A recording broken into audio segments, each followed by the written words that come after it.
Hi everyone, welcome back to Talk After the Tea. I'm your host Rebecca Maddie. I am a pediatric occupational therapist, and this is a segment of my YouTube channel where I talk about topics that are relevant for therapists and educators, and we just dive a little bit deeper into the treatment side of things. So this is called Talk After the Tea, just the partner segment to my tea after my tea with the OT segment that is for everyone, including parents as well. And so today we are diving into a topic that we discussed in our Grow Beyond Therapy Collective meeting recently. And if you are not familiar, the Grow Beyond Therapy Collective is a group of therapists from all different fields that come together. We learn together, we collaborate, we talk about cases, and we just try to help each other. We support each other to build a practice that fits with our, goals and our lifestyle, and just supports us in a way that helps us avoid burnout. And so today, the topic that I am bringing to our YouTube channel is evidence-based practices for anxiety.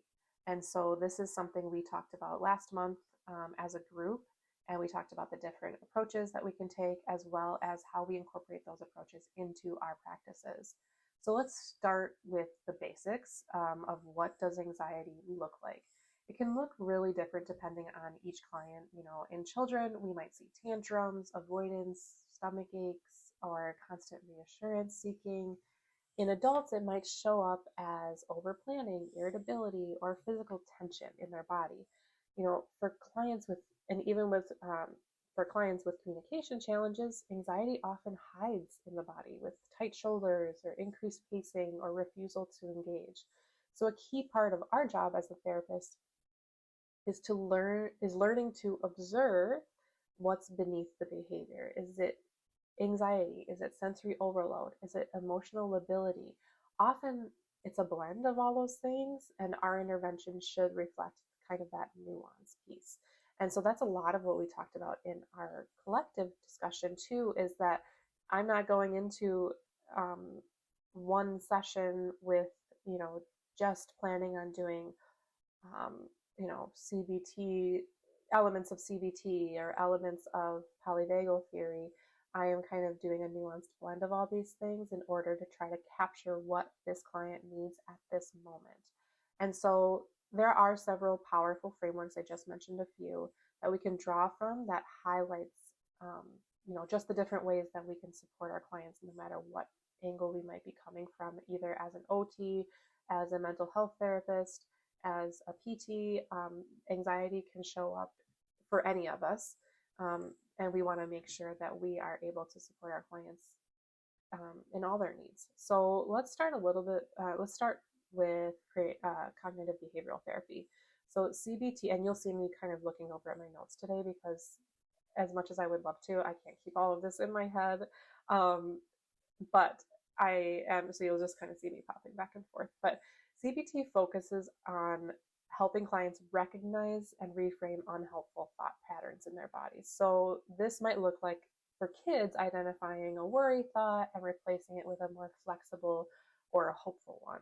While we may not be delivering CBT as, therapists, like in its pure form, we can support the environment with co-regulation routines and visual tools that reinforce these strategies of reframing those unhelpful thoughts.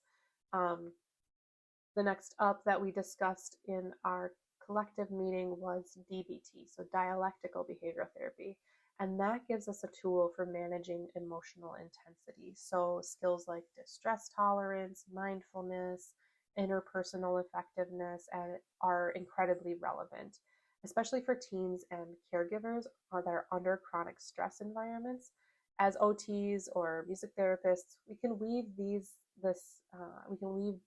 the construct of DBT into group activities or body-based strategies, or even creative expression. So how do we manage this emotional intensity through music or through gross motor tasks like I do a lot with kids, or just understanding what they're feeling in their body, and then being able to reframe that as well.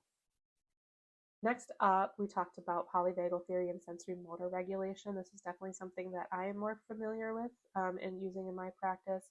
It's closer to my heart, and I am because sensory integration is really a passion of mine. And anxiety from this lens, anxiety lives in the nervous system. So through co-regulation, rhythm, breath, and movement, we can help clients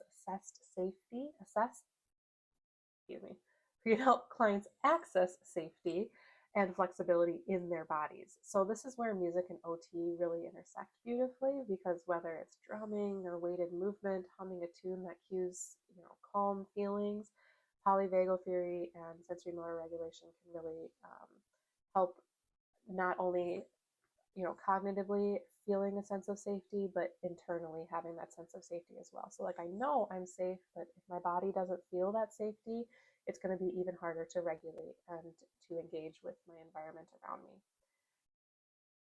Next up, we also talked a little bit about nature and music as regulation tools. So nature-based therapy and music therapy are both strongly backed by research for their calming and regulating effects. So, a walk in a quiet, natural setting can lower cortisol, reduce rumination, and restore attention.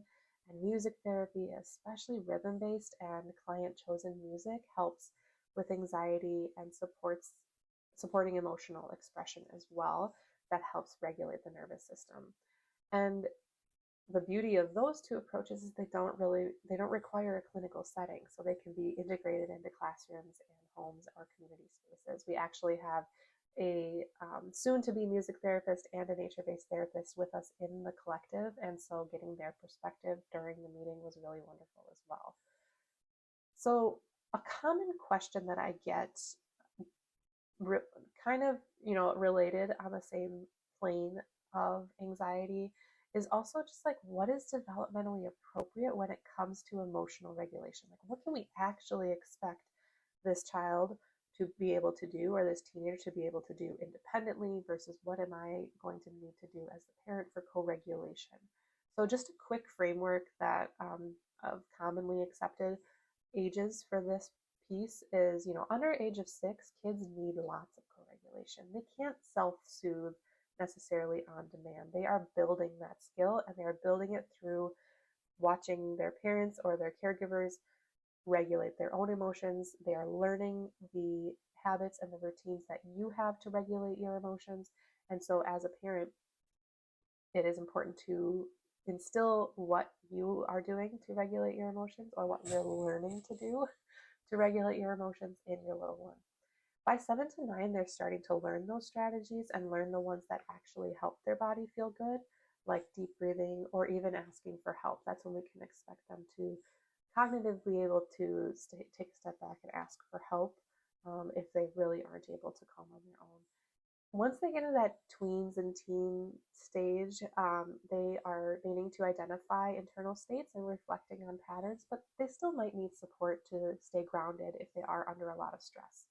Now, with all of that in mind, that doesn't mean we can't talk about regulation and mental health and wellness and mindfulness through all the ages.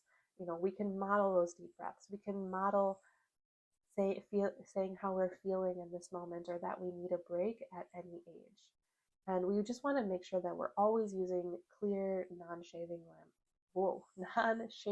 language, saying things like, your brain is trying to protect you even when there's not real danger. So let's try to help your brain feel safe again.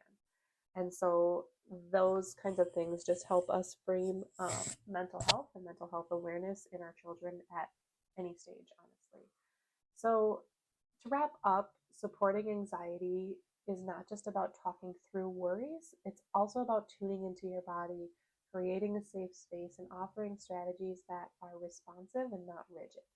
So I'd love to hear from you as therapists or educators, or even parents, if you've decided to also tune into this segment of Tea with the OT. What has helped you or your clients the most, and what tools do you rely on to support your own regulation and feelings of safety? I'd love to hear it. Drop a comment below, or connect with me on Instagram at honeybeeot. and or Grow Beyond Collective as well. And just check in with me. Let me know what you use to regulate your body and um, stay present either with your clients or with your family as well. Thank you for having tea with me today. Or in my case, honestly, I have coffee in here. Next time it'll be tea, I hope. Take care of your clients. And of course, as always, take care of yourself.